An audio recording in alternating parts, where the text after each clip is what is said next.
Welcome back Shimina na Raitse. So msiku la lero fati kambirane za vuto limozi limene lakula mdziko lathu la Malawi. Ndipepeseletu ndikudwala chifine, so you just have to understand. So vuto limene ndikukamba panopa ndilo kuti it's related to inflation. So ngati mufuna mumve za inflation, there is a whole video kumbuyo nakambapo. It's 25 minutes to 30 minutes nakamba za inflation. Ma video angapo ndi tusi video so emozi. So video ya lero kufati kambeza overpricing ya stuff, kuzikulisa zinthu mtengo mosayenera ndika inflation iyo funa kupezera mtaji ningo neno tipa Malawi kaya ningatero. Andapapa mudziko la Malawi lino pena pali ponse tikuona kuti mitengo ikukwera chilichonse ndisati kukwera koma inakwera. Tikambeza blade, rent, tomato, transport, zinthu zoti za second hand kaunzika anakwera. But pali funso ili kodi kukwera kumene kuli justified ndi inflation kapena it's just a market monopoly, or tikongopanga na exploit tokatoka as a Malawi. Komano ine ndikuona kuti chilungamo chake ndichokuti inflation ni nthenda imene inaononga economy yathu ya Malawi. Komano matenda opsa kwambiri anagwa pa overpricing ya zinthu, and overpricing imene kanali ka habit kamene kali awolompanga panopa kamene kali uncontrolled, kamene kuti wina aliyense akumafuna zokuti apeze maximum gain kuchokera kwa anthu osauka kapena kuti anthu ogula. And mindset imene iyi ikuononga economy yathu, and ikuononga moopsa ndipo mwachangu kuposa amene imachitira inflation. So let's talk about section 1 imene inflation versus overpricing ya zinthu. So then tipange separate ma facts ndi zinthu zopeka. And inflation tinafotokoza kale mbuyo mukuti it's just generalize yakukwera kwa zinthu across the economy, zimene zimapangidwa cause ndi zinthu ngati currency devaluation, kukwera kwa mafuta, muna supply shortage, zinthu ngati zimenezo. And that's normal in an economy, and ma price amazipanga adjust oka naturally kuti zokha zimangochita kuoneka kuti animene zotere muzinthu zikwere kuti economy ipange survive. And overpricing on the other hand imachitika pamene ma individuals kapena ma businesses akupanga increase ma prices awo beyond inflation ingapange justify. It's just ungofuna kupeza zinthu zambiri nthawi imodzi. Muchizungu chake tingona it's purely for higher profit margins. Tinganoti ndidyera chabe yopangidwa disguise as economy. For example, pamene muna mafuta amene tupanga import kaya ku John ophikira kumene kuja kwakwera ndi 10%, and order akwera 10%. Kunoko pa selling price naturally gap yake mara yakwera akhala 10% to 15%. Kuti apange cover ma cost amene akuodera. Komano let's come to Malawi kuno akula kubezo makhalira. Zitaweza kutomera kujakuza kwa 10%, you find that per market zapanga jump 50% kukwera, 100% or even 200%. That's not inflation akula, that's exploitation. So let's talk about this economic concept. My economist amakachula kuti kamene ka price distortion pamene mitengo pansika sikupanga reflect true value ya katundu kapena kuti cost of production, and zikachitika zimene zizi economy imasiya kuyenda efficiently.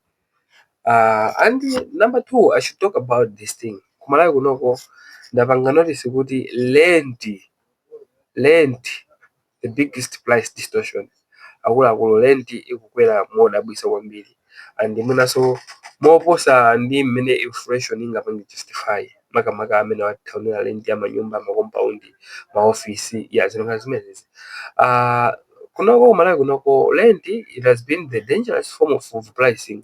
Landlord akungokweza rent ena in 6 months, in a year, and muna chisako chinangophwanyika ndi abwera kuzakonza next month akuza nikuti tukweza rent. Why? Ati because akonza chiseko. You see that nyumba muna akumbika akabwera kuzakonza ma landlord aja ndi anthu awo. After that they reply ndokweza kwa zinthu ndokweza kwa rent. Mwina a house that was around 70,000 2 years ago, you find that right now it's 180%. Yet nothing has improved. Mwina mwaka ina ya cement yakasana ike sumatayilosi palibe kuti apanga upgrade wiring ya magesi kuti plumbing yasintha mwina mwaka. And this is called rent inflation without value addition mwina economically. So economic concept yake, economic impact ya zinthu zimene zizi of pricing ya rent imapanga drive kamene ka inflation kapaderadera kamene kamachitwa kuti cost push inflation.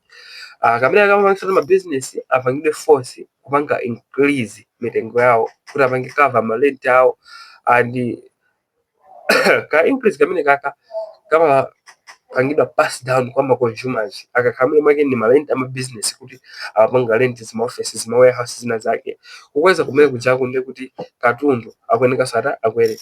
Just imagine kuti mwe mwake services akapanga amakaika kwa warehouse ina yake mene warehouse yo ndiyo kuti amapanga rent, then after that it means that akweneka zokuti ngati inflation yagwa nditu akweneka zokuti apange cover kamene kachaka, and cover yake khala yotani akweneka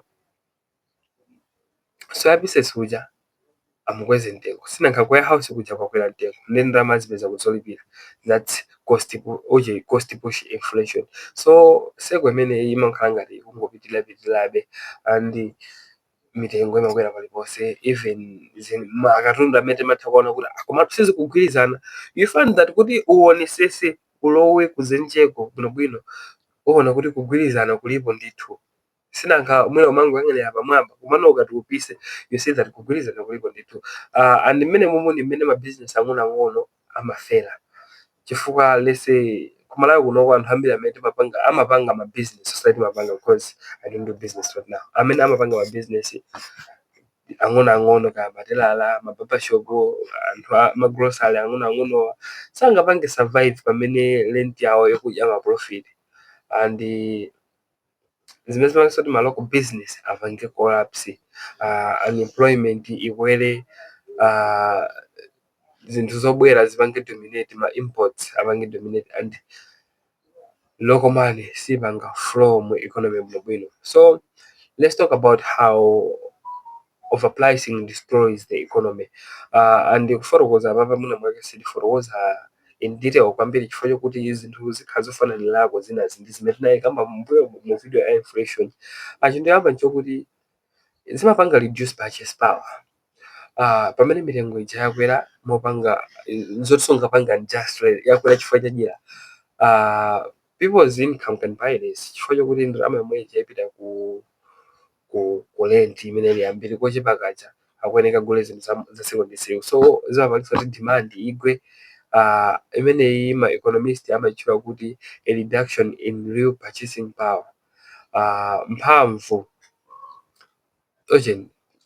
ya ndalama imakhala ngati yatsikako zizonse anthu osauka akhale osaukirabe, and anthu amene ali pa middle class tinene kuti anthu amene sitingatchule kuti ndi osauka kuti at least amalandira ka paycheck per mwezi kaya ndi ma fortnight, amene azimapangisa kuti azisika musa azipita kupuwako. So number 2, it creates black market.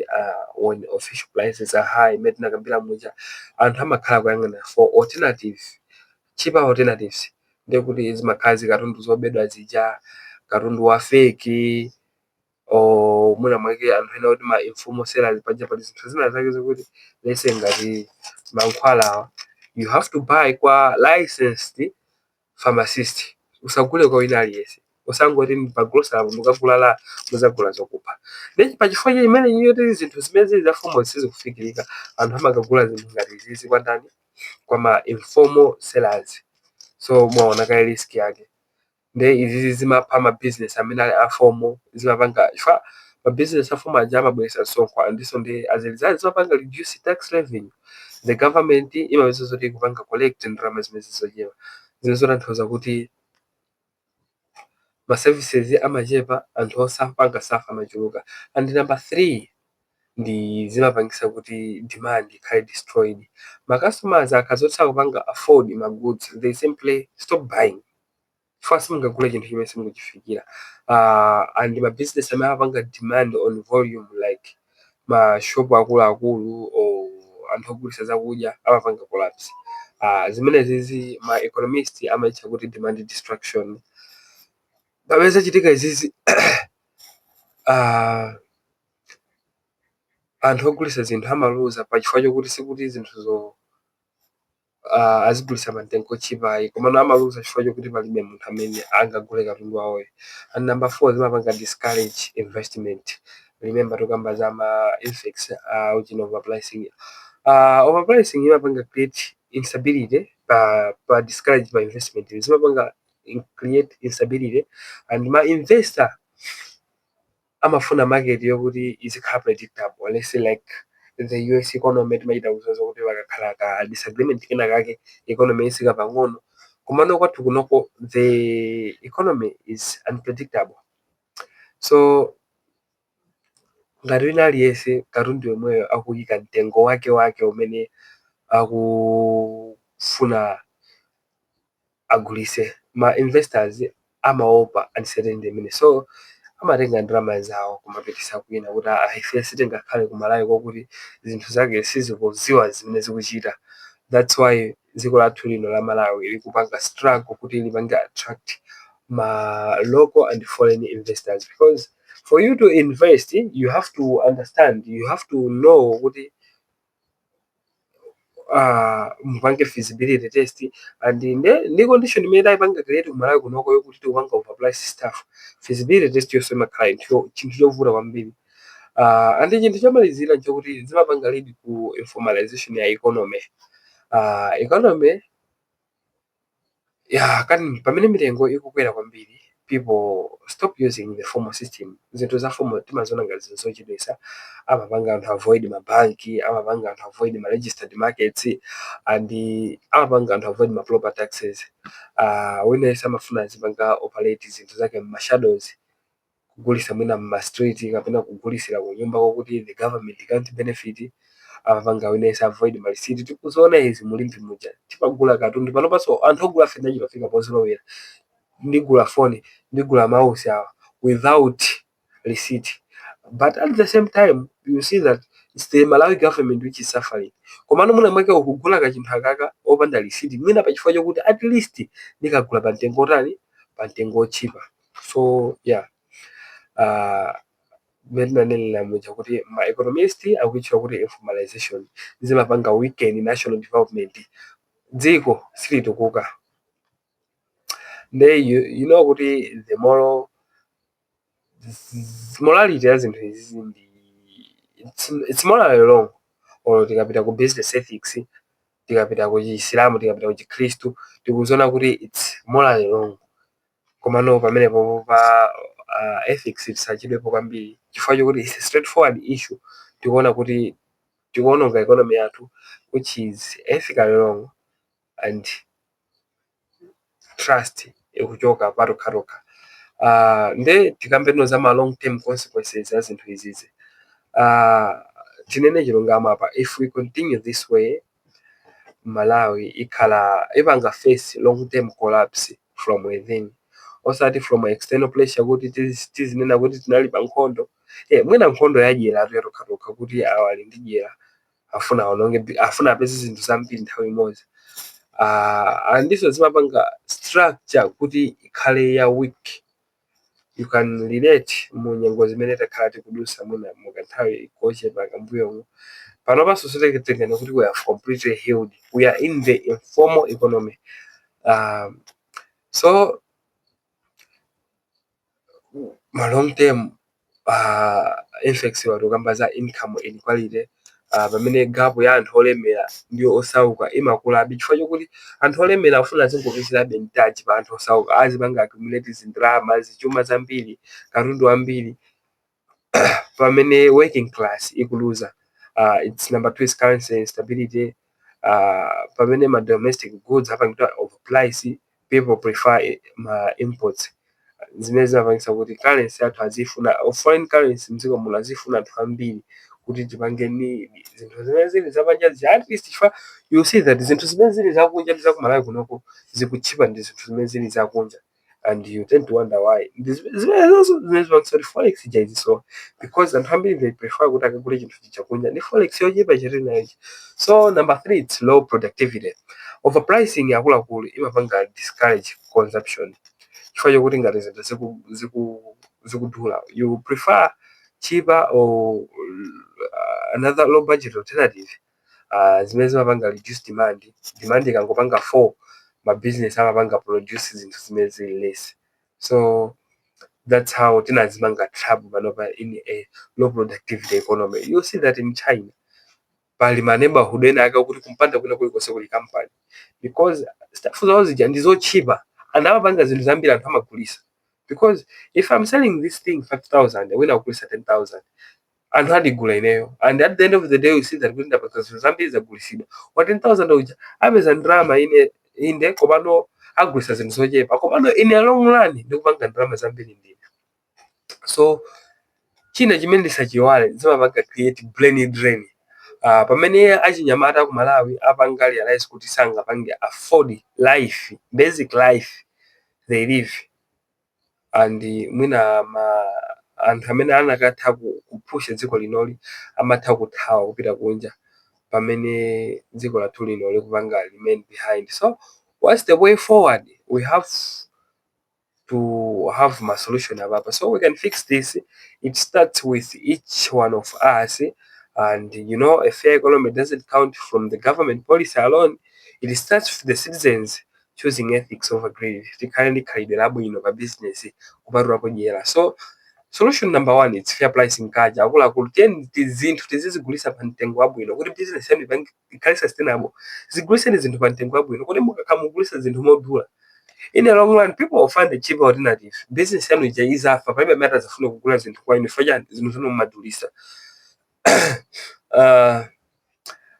When aliyesame amugulisa zinthu azifusa kuti kodi ndikupanga add value or ndikupanga exploit anthu angawo. Profit yabwino akuluakulu ndiyuze kawiri kuti profit izikhala ya halali exploitation ndi haramu. Number 2 is consumer education. Anthu ogula adziwe kupanga compare ma prices, adziwe kupanga boycott anthu amene akupanga exploit, and azipanga support ma honest business. Ngati ine nikugulisa katundu 5,000 wina akugulisa katundu mweyo 10,000 akuluakulu ndigula ine no 5,000 musangule wa 10,000 ifanye kuti ndiyenzana ajaira amene ujaya. At the end of the day ena sakweza zinthu zija zimene zitawangise kuti staff ikhalese kurani ikudula-dulapi. Number 3, I should talk of land and market regulation. Government and councils get my standard aren't could have and control excessive markups, especially by my basic needs. You know, let's say mahudu ngati nyumba dajazi kandi lenji yake could at least nyumba munomwe mambira renti 700,000 malira 1 million. Ya 2 million ikali ine ma specifications amawebangisa kuti nyumba ije kali 2 million. Munthu mundilande musapezeke nyumba 300,000. The neighborhood itself tells kuti kunongo so kweneka khala nyumba yodula. And that's I'm not limiting it to ndilande yo kadokamba madera ambiri mbiri tikuziwa kuti timagate ambiri mbiri amachi kanda china mwali musakali nyumba yodula. Nyumba yodula ikali nkalimbuka. You know, the hood itself tells. So yeah, boma leone pamenepo. And then tipange support local production. The more we produce locally, the less we depend on imports. That stabilizes prices and zimapanga strengthen kwa jatuija. So tizilowa maleso na kajamba acha. Kajamba samana kondwani kajamba ngwira. I'm talking of kondwani kajamba ngwira. Samana maleso na kaja mufuse kodi sobo ningapange banje pakumopanga. Akuposition. Join Telegram yake. Mpange follow Facebook. Akuposition. Mukaziwa mukantraining yeti sobo mpanga banje mufuse ndi munthu wakuti samana education, basic education samana akuza nikuti okay mene zili mchonchi kakulisidwe kake muzeli sayenchonche mupanga compete pa market mukangopanga zodi panga profit mwachangu akuza nichunga mukuta business yanu isira sinyimba olo no kaso mmaona kuti anthu amene akudulisa mashopu amene akadulisa kunyumba kwanu aja bwanji pano shop imene mmati kwakuti kumachipa zinthu you see that shop imeneyo mpaka panopa munapagula zinthu muli mwana mu shop imene mpaka panopa akugulisabe katundu awo chifukwa chani they know how to sell stuff soti timangogulisa chinthu kuti tipeze profit yambiri na pang'ono at the end of the day we are finding tingopeza zokuti tingoipanga price ija kuti tipeze profit, not maximum profit, let's find the minimum profit.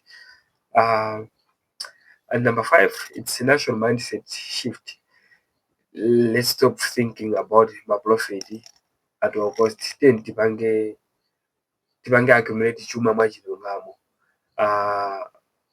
Pamene wina aliyense akuja akuluakulu wina aliyense amakhala akuwina muzawo leno kumuzi kwanu kukhala ndi njala mmakhala ndi mtendere kuti aone kuja. It's the same. Pamene wina aliyense akuja kumuzi kwanu kuja inonso mmakhala ndi at least mati mwina lero nditani mwina lero ndigona mwamtendere sindilandira phone kuti ana kuno mwakuti njala yetu. So my closing message is that inflation akuluakulu it's a global challenge, and I call Peter Mutharika nthawi nakanaza kuti 2023 ku convention kuti I know kuti at the end of the time zinthu zimakwera. So inflation is a global challenge. Kwina kulikonse muzaone ku America zinthu zimakwera, kumalawi kunoko ndi mwaona zinthu zakwera zabiribiri. Koma no overpricing akuluakulu it's a local challenge, it's a local choice. We can't control global markets, yes, but we can control our own morality. Malawi to see funika miracles ikungofunika fairness. We can't keep robbing each other because we want to kubelana in the name of business and expect development. Really? No. Sitting at cook. And if we want development spirituality, if we want muna kakandaliso kati kufuna progress kufuna ndikambisa ndaliso mwaja, let's start to be fair kulakulu in market ka in land ka in your life. Let's remember kwaje takuza value komano integrity yathu never, we can't lose it. Let's just be stable. See economic owning chabe komano it's a moral core kuti tipange safe dziko lathu lino before it collapses from within, because if you see zimezochitikazi it's happening from within. So ni mamene ningokuza kuti musawala kupanga follow, kupanga subscribe, kupanga share, komanso kupanga comment pano pa Chimino Nawetse. Mukhale popo until the next video drops. Mukhandise kupambana.